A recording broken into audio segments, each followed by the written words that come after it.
कहते हैं जिसका कोई नहीं उसके भगवान भोलेनाथ हैं। शायद यही कारण है कि भूत और प्रेतों को भी भगवान शिव अपनी शरण में रखते हैं। भोलेनाथ एक हाथ में त्रिशूल, दूसरे हाथ में डमरू, गले में सर्पमाला और सिर पर चंद्रमा धारण किए हुए हैं। लेकिन क्या आपको पता है कि वह अपने गले में नाग, जटा में गंगा, सिर पर चंद्रमा और हाथ में त्रिशूल, डमरू क्यों धारण करते हैं? आप दुनिया में कहीं भी चले जाइए, आपको शिव के मंदिरों में शिव के साथ ये 4 चीज़ें जरूर दिखाई देंगी। क्या ये प्रारंभ से शिव के साथ ही प्रकट हुई थी या अलग अलग घटनाओं के साथ ये चारों चीज़ें शिव से जुड़ते रहे? तो आज के इस वीडियो में हम बताएंगे कि शिव के साथ इन 4 पवित्र चीज़ों का संबंध आखिर कैसे बना और ये शिवजी से कैसे जुड़ी। तो आइए पौराणिक कथाओं में वर्णित इन रहस्यों से पर्दा उठाते हैं। नमस्कार और स्वागत है आप सभी का मेरे चैनल दिव्य भक्ति श्रृंखला पर। पहला, महादेव ने इसीलिए धारण की थी गंगा। मित्रों, गंगा को शास्त्रों में देव नदी कहा गया है। इस नदी को पृथ्वी पर लाने का काम महाराज भागीरथ ने किया था।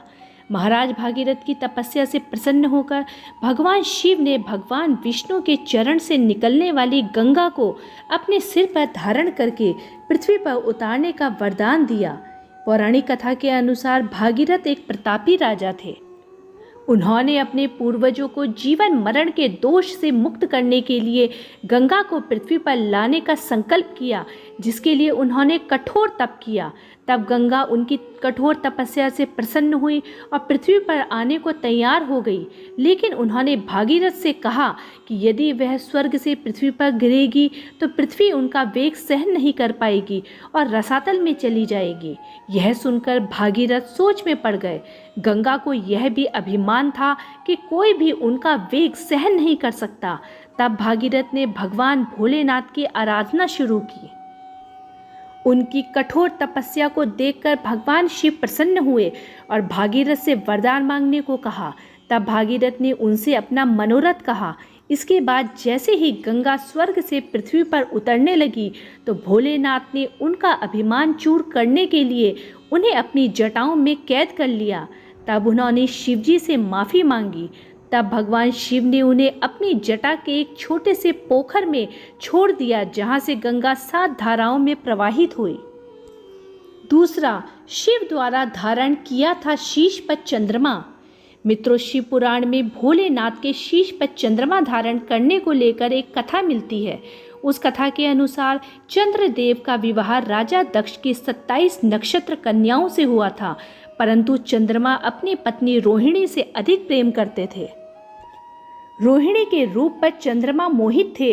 हालांकि चंद्रमा स्वयं भी बहुत रूपवान थे, लेकिन रोहिणी और चंद्रमा के अत्यधिक प्रेम को देखकर चंद्रमा की अन्य पत्नियों को बहुत ईर्ष्या होने लगी। तो उन सभी ने अपने पिता दक्ष को इस बात की शिकायत की। तब क्रोध में आकर दक्ष ने चंद्रमा को क्षय रोग से ग्रसित होने का श्राप दे दिया। क्षय रोग के कारण चंद्रदेव की हालत खराब होने लगी। तब महर्षि नारद जी ने उनको भगवान शिव की आराधना करने को कहा। तब चंद्रमा ने शिवलिंग की स्थापना कर भगवान शिव जी की पूजा प्रारंभ की। तब भोलेनाथ चंद्रमा के भक्ति भाव से प्रसन्न हुए और उनको क्षय रोग से मुक्ति का वरदान दिया और साथ ही उनको अपने सिर पर धारण किया ताकि वह जल्द से जल्द ठीक हो जाएं। भगवान शिव ने प्रदोष काल में चंद्रमा को क्षय रोग से मुक्त किया था और इसी कारण से प्रदोष व्रत भी रखा जाता है।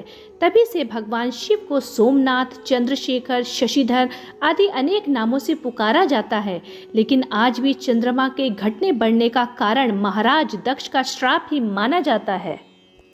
तीसरा, महादेव का त्रिशूल धारण करने का रहस्य। मित्रों, हिंदू मान्यताओं के अनुसार बहुत से देवी देवता त्रिशूल धारण करते हैं, लेकिन जब भगवान शिव जी की बात आती है तो पौराणिक ग्रंथों में बताया गया है कि जब पहली बार भगवान शिव इस पृथ्वी पर प्रकट हुए तो उनके साथ रज, तम और सद्गुण का भी जन्म हुआ। महादेव शिव का त्रिशूल प्रकृति के 3 प्रारूप यानी कि आविष्कार, रख रखाव और तबाही को भी दर्शाता है। तीनों काल यानी कि भूत, वर्तमान और भविष्य भी इस त्रिशूल के अंदर समाते हैं।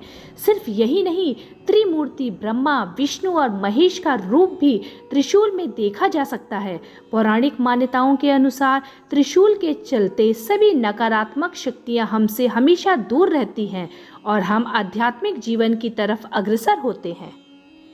मान्यता है कि जब भगवान भोलेनाथ ब्रह्मनाथ से प्रकट हुए तभी सृष्टि में 3 गुण उत्पन्न हुए और शिवजी शूल बने और इससे ही त्रिशूल का निर्माण हुआ। विष्णु पुराण में उल्लेखित है कि विश्वकर्मा ने सूर्य के अंश से त्रिशूल का निर्माण किया था, जिसको उन्होंने भगवान शिव को अर्पित किया था। चौथा, हैरान रह जाएंगे डमरू का ये रहस्य जानकर। मित्रों, पौराणिक मान्यताओं व ग्रंथों के अनुसार भगवान शिव ने जिस तरह से सृष्टि में सामंजस्य बनाए रखने के लिए रज, तप व सद्गुण को त्रिशूल रूप में धारण किया था, ठीक उसी प्रकार सृष्टि के संतुलन के लिए उन्होंने डमरू भी धारण किया था। हिंदू शास्त्रों में बताया गया है कि जब देवी सरस्वती का प्राकट्य हुआ तो उन्होंने अपनी वीणा के स्वरों से सृष्टि में ध्वनि का संचार किया, लेकिन कहा जाता है कि वह ध्वनि सुर और संगीतहीन थी।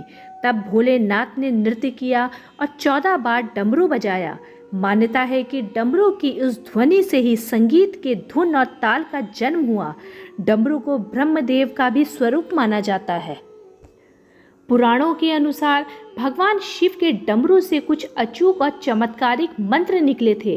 कहा जाता है कि यह मंत्र कई असाध्य बीमारियों का इलाज कर सकते हैं। कोई भी कठिन कार्य हो तो इन मंत्रों की सहायता से शीघ्र सिद्धि प्राप्त होती है। पांचवा, नागराज वासुकी को इसीलिए किया था धारण।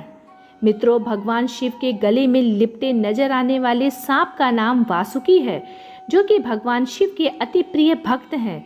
पौराणिक ग्रंथों में बताया गया है कि नागवंश लोग महादेव के क्षेत्र हिमालय में ही रहते थे।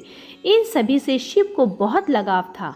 इस बात का प्रमाण नागेश्वर ज्योतिर्लिंग है, जिसके नाम से पता चलता है कि भगवान शिव नागों के ईश्वर हैं और शिव का उनसे अटूट संबंध है। कहा जाता है कि वासुकी सच्चे भाव से शिवजी की भक्ति किया करते थे। वह सदैव ही उनकी भक्ति में लीन रहते थे। तभी सागर मंथन का कार्य शुरू हुआ। तब रस्सी का काम नागराज वासुकी ने किया।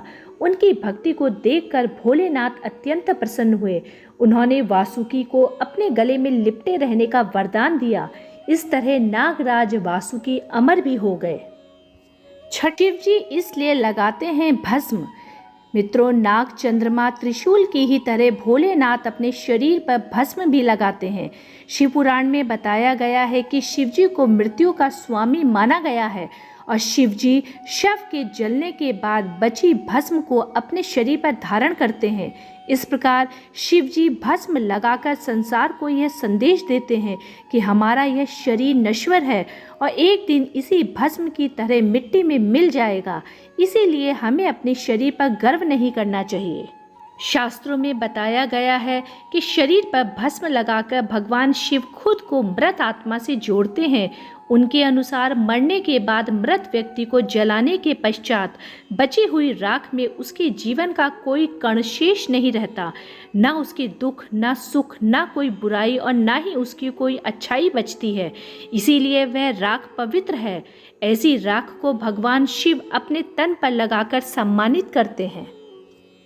शिव पुराण में बताया गया है कि भस्म तैयार करने के लिए कपिला गाय के गोबर से बने कंडे, शमी, पीपल, पलाश, बड़, अमलतास और बेर के वृक्ष की लकड़ियों को एक साथ जलाया जाता है और इस दौरान उचित मंत्रोच्चार किए जाते हैं। इन सभी चीज़ों को जलाने पर जो भस्म तैयार होती है उसे कपड़े में छानकर तैयार भस्म को शिवजी को अर्पित किया जाता है। हिंदू ग्रंथों में बताया गया है कि इस प्रकार से तैयार की गई भस्म का तिलक लगाने से अक्षय पुण्य की प्राप्ति होगी और कई जन्मों के पापों से मुक्ति मिल जाती है।